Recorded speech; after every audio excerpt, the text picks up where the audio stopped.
दोस्तों सोचो समंदर पे हजारों मिलकर लोग निकल आए सिर्फ एक काम के लिए, गजा तक इंसानी मदद पहुंचाना। मगर अब ये मिशन वापस आ गया है। कुछ लोग गिरफ्तार हुए। आज हम पूरी कहानी सिंपल अल्फाज में बयान करेंगे।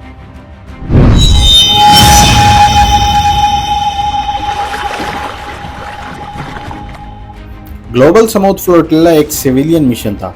छोटे जहाज, डॉक्टर्स, एक्टिविस्ट, वॉलंटियर, जिनका मकसद ये था कि गजा पर चली ब्लॉकेट को चैलेंज करके रोजी, दवा और मदद पहुंचाई जाए। ये वार फोर्स नहीं बल्कि इंसानियत का मिशन बताया गया है।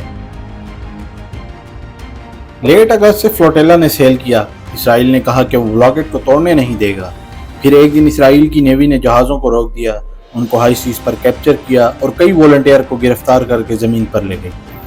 ऑर्गेनाइजर्स ने कहा कि 400 से ज़्यादा लोग अरेस्ट हुए, कुछ लोग डिपोर्ट भी हुए और कुछ अब भी उनके कब्जे में हैं।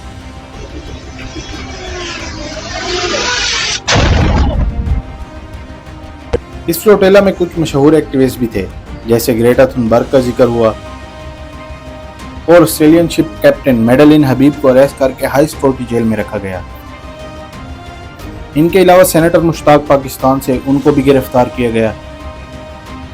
ये नेम मीडिया पे हाईलाइट हुए क्योंकि इंटरनेशनल अवामी शख्सियात भी इस मिशन में थीं। जो लोग वापस अपने मुल्क पहुंच गए, उन्होंने बताया कि उनके साथ जेल में अच्छा सलूक नहीं हुआ। उनको गंदे कमरों में रखा गया, खाना बहुत कम मिलता था और कुछ लोगों ने यह भी कहा कि उनके साथ बुरा ट्रीट किया गया।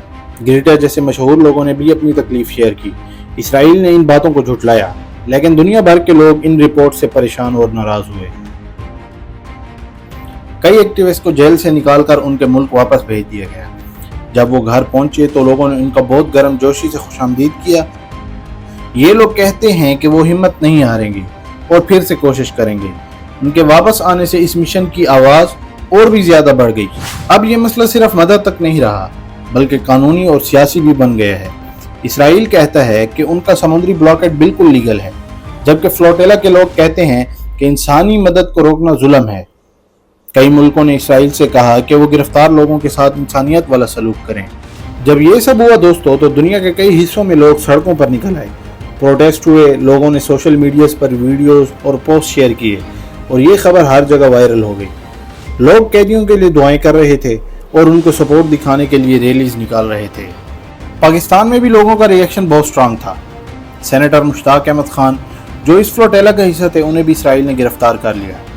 उनकी गिरफ्तारी की खबर सुनते ही पाकिस्तान के सोशल मीडिया पर हलचल मच गई।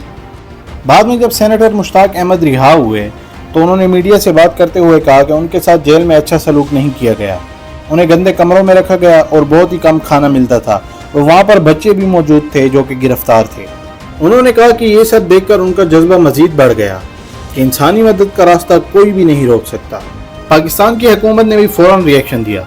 फॉरेन ऑफिस ने कहा कि वो अपने सब सिटीजन्स के लिए डिप्लोमेटिक तौर पर काम कर रहे हैं। उन्होंने इसराइल से डिमांड की कि सब के साथ कैदियों के साथ इंसानियत वाला सलूक किया जाए और उन्हें सेफ तौर पर रिहा किया जाए। सेनेटर मुश्ताक और उनके साथियों के लिए पाकिस्तान में लोगों ने रैलीज निकाली और सोशल मीडिया पर उनके लिए सपोर्ट और दुआएं भेजी। ये मूवमेंट सिर्फ एक मिशन नहीं रहा, ये इंसानियत और आज़ादी के लिए आवाज़ बन गया। तो दोस्तों, ये थी असल हकीकत ग्लोबल साउथ फ्लोटिला के मिशन की। एक ऐसी कोशिश जो इंसानी मदद और आज़ादी के लिए गई, मगर जिसे दुनिया ने अपनी आंखों से एक नई कहानी बनाते देखा।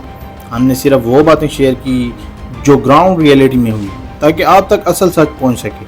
मैं हूं तलहा जरार और आप देख रहे हैं तलहास पॉइंट ऑफ व्यू। मिलते हैं नेक्स्ट वीडियो में, तब तक के लिए अल्लाह हाफिज़।